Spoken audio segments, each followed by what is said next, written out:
Yo, what's going on guys, Chris here, welcome back to another Godfall video, and today let's take a look at a few awesome methods that you can use to get really awesome loot really early on in the game. I'm talking about a ton of epics, a ton of legendaries, and these are going to be the best methods that you can use all the way up until the end game actually. Why would you want to do this, by the way? Well, it's really easy. First of all, because who doesn't want those shiny epics or legendaries, and second of all, because many of these have really interesting effects that will make you way more powerful. So as always, if you enjoyed this video, don't forget to leave a thumbs up on it, and let's jump right into it. By the way, today's video has been brought to you thanks to Instant Gaming. Instant Gaming sells games at some of the cheapest prices you can find around, so if you also enjoy cheap games, go ahead, check out their website by using my links in the description box down below. First things first, do yourselves a favor and complete at least a few towers of trials as early as possible. This is likely going to be the best way to get really awesome loot very fast, and also to get a ton of levels in the process.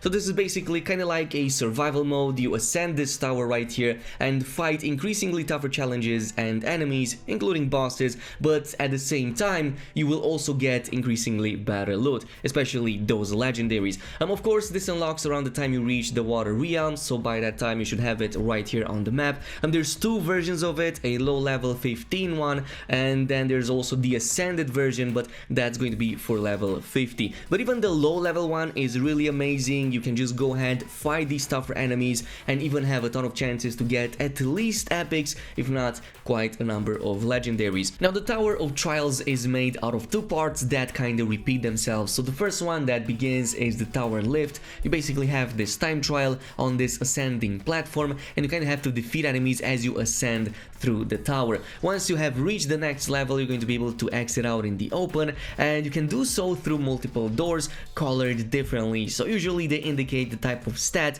as well as the type of items that you will find behind these doors. But when fighting in the tower floors, you will encounter oftentimes a ton of these enemy bosses that you have to fight with. Now these bosses are the ones that you encounter through the main campaign anyway, but sometimes you might encounter two at the same time that can also be quite challenging, but at the same time they provide additional loot since they can also drop epics and the legendaries. But then once you have defeated these, you're going to encounter either a boon spring that kind of looks like this. You can go ahead and choose a bonus that will make you much more stronger for the upcoming challenges, or every few levels you will also get these loot chests to spawn. One of them is free, but the other ones can be unlocked with the keys that you get from finishing the levels prior to that. So you kind of have to keep these for the later challenges so that you can unlock multiple of the higher grade loot chests that will provide some really awesome rewards. So it's a matter of like doing this, and between all of these you're going to get a ton of chances at loot, and with the enemy spawning you're going to get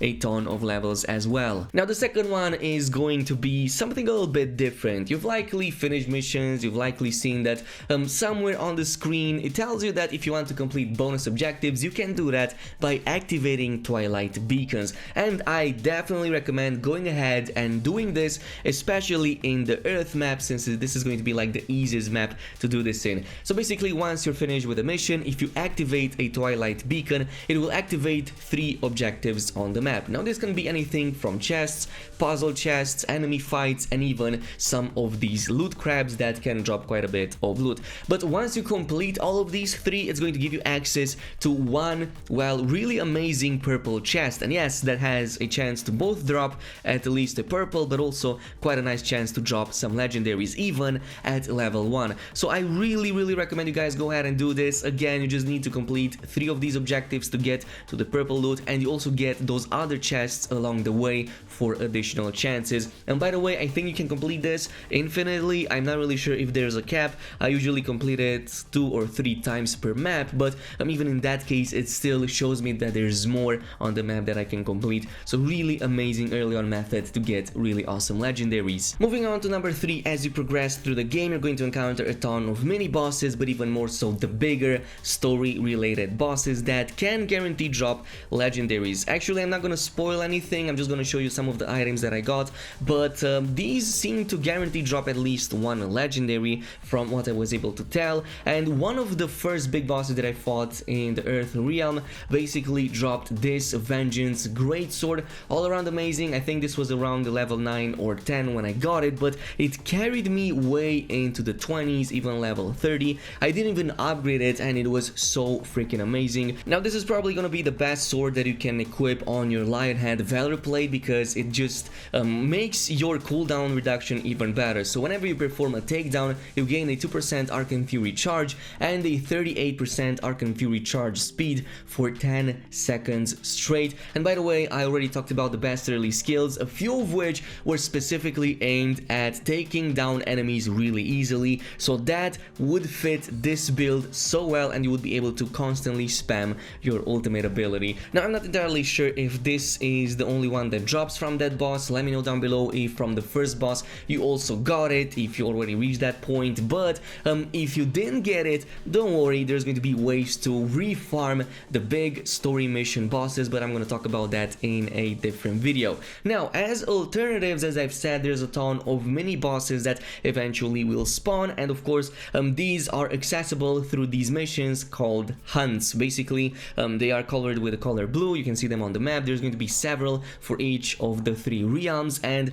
they are actually really amazing for a few reasons. First of all, it's because it puts you in a fight really close to the boss. The boss also drops some really nice epics and legendaries if you're lucky enough, and third of all, they aren't that difficult. So basically the one that I discovered to work the best for me was Thrayax in, of course, the second map, the Water Realm. It's also one of the closest to the spawn point, so as soon as you load into a mission, you will always see it spawning no more than 300 meters away from your spawn point, which makes it one of the fastest spawns in the game currently, and also one of the best drops rates, by the way, for anything of epic and above quality. So what you need to do in this case is just ignore all of the mobs on the map, just follow up the indicator all the way up until you reach the mini boss, and you're going to go ahead and encounter it. Of course, you're going to want to take it down, but try to not use fire against it because I've noticed it's not really that great. So in this case, try to avoid the Phoenix or any ignite type weapon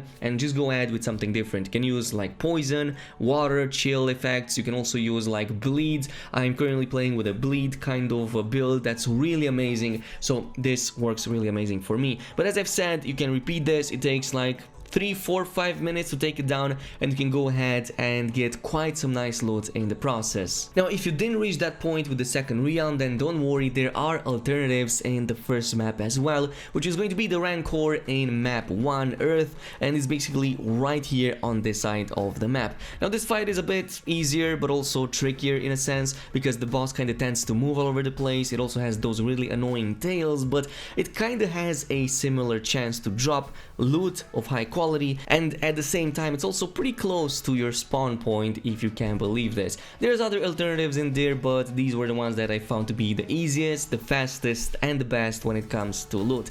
Now moving on, at number 4, the only thing that remained, which is also kind of obvious, would be upgrading and enchanting your gear. And I know how tempting it is to kind of go in and just salvage everything, especially if it's like blue quality or green quality, and you might think those are not important. Well, you actually might be wrong on that, because you can fully promote even a green quality into something that can be truly amazing, especially if the first 2 stats that you see on that green are something that you want for your current build. Like for example, in my case, I wanted something like bleed damage on my bleed build, so this item right here was amazing. It's also an amazing weapon to look at. So what I did in this case, first I upgraded it. You can upgrade anything up to 5 times, but every like 3rd level and then on the 5th level you get bonus stats that you can roll on, even increasing the current stats that you have. From that point on, I would also suggest enchanting it, which is basically increasing its rarity, and you can turn anything from green quality and above into full on legendary, assuming that you have the required materials. So in this case, I transformed this into a really amazing legendary that still carries me even beyond level 30. I'm like 35 right now. It's still my favorite weapon, still the one that I use constantly, and it's so amazing at applying those bleeds. And yeah, it still carries me. It's still way better than any legendary that I dropped, simply because it rolled with the perfect stats that I wanted at the time I got it. So yeah, this is pretty much it with all of the ways to get legendaries in Godfall. Of course, there's many other ways that you will acquire these in the end game, but early on, if you want to progress faster, if you want to get way better loot, and if you want to take enemies in way more interesting kinds of ways, this is going to be the best route possible. Now let me know down below if there's anything else that I missed. In the meantime, if you enjoyed this video, don't forget to comment, like and subscribe, and I'm gonna see you guys in the next one.